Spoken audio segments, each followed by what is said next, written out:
Thank you, Concorda, and I welcome the opportunity to raise this issue, which I have for a number of months now been pursuing.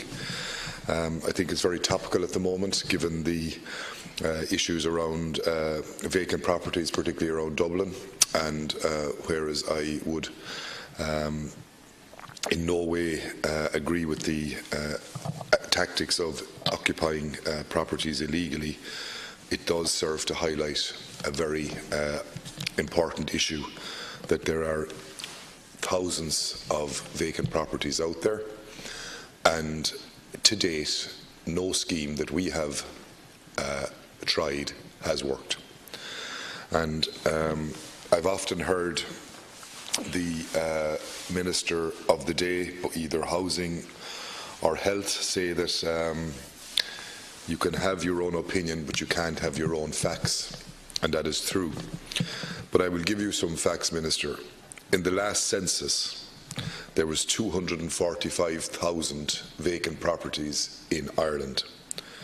62,000 of those were holiday homes, which leaves 183,000 vacant properties, of which 140,000 of those were standalone units and 43,000 were apartments.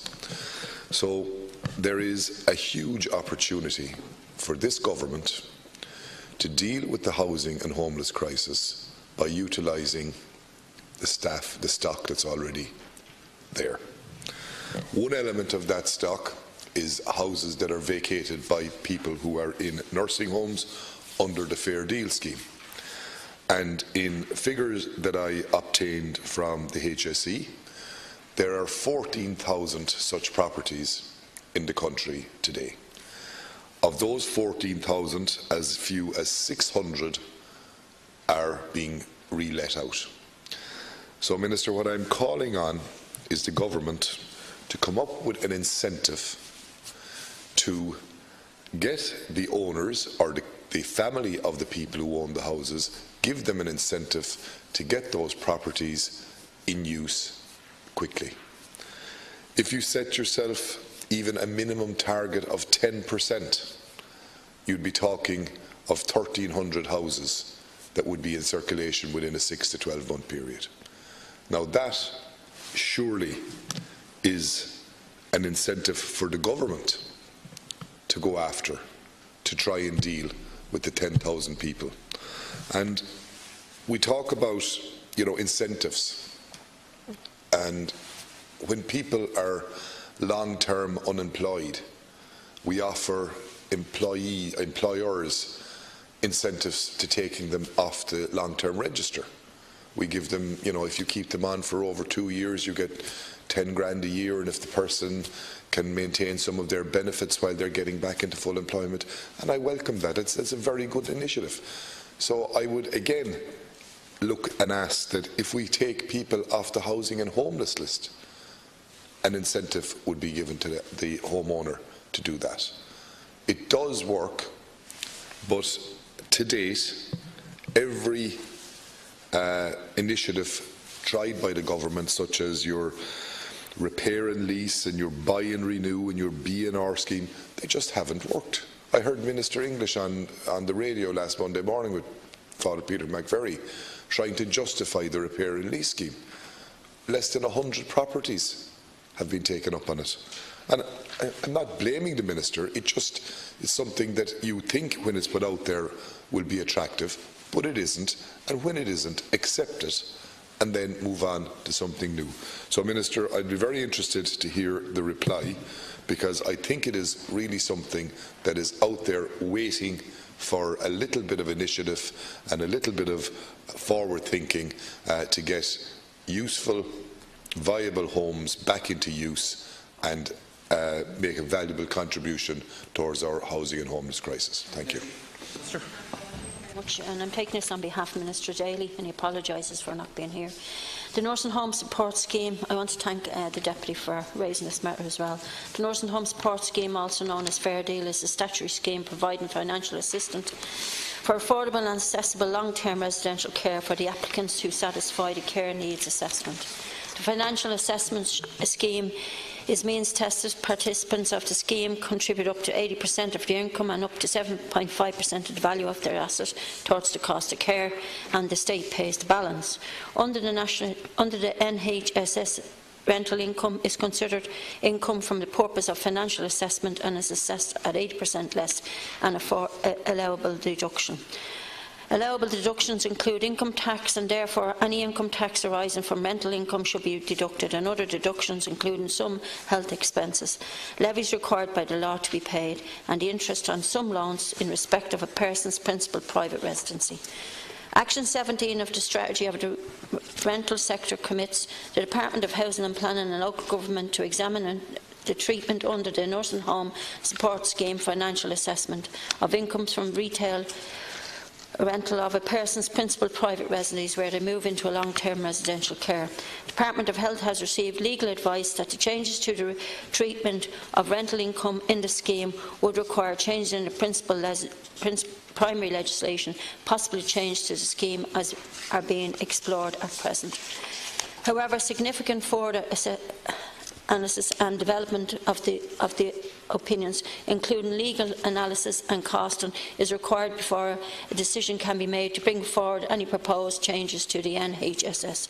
There is also a need to explore the considered operational consequences and any unintended consequences that might result from any proposed changes. There are also issues to be considered in relation to renting out one's principal private residency. For example, many older people in long-term care enjoy returning to their homes temporarily as part of the remission programme.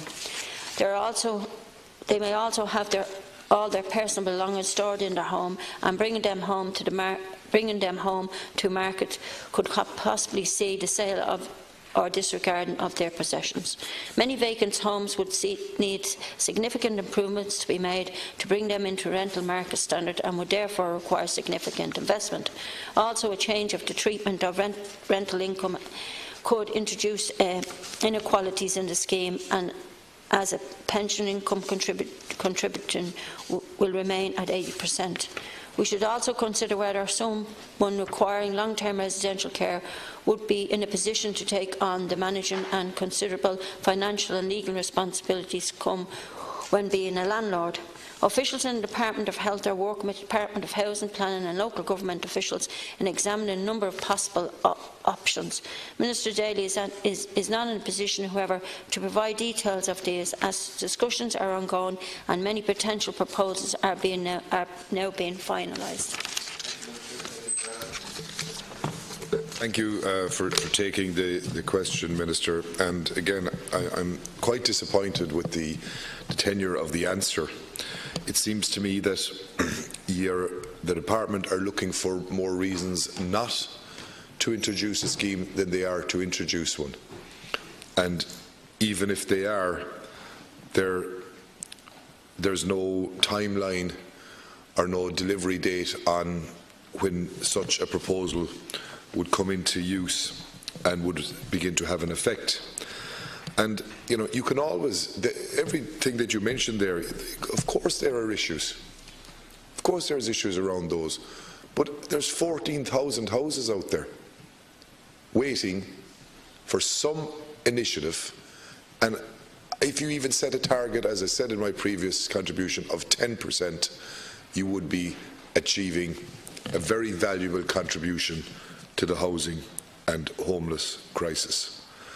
And issues such as storage and people not being able to deal with it because they're elderly. You know, people often give over power of attorney to their family members. And also, don't underestimate the ability of an elderly person to deal with an issue like that. I mean, many elderly people are more than capable. And you know, just because you've years on your side doesn't mean that you're capable of understanding a financial transaction. And I can assure you, Minister, if the incentive that is put out there is attractive, it will be understood very quickly.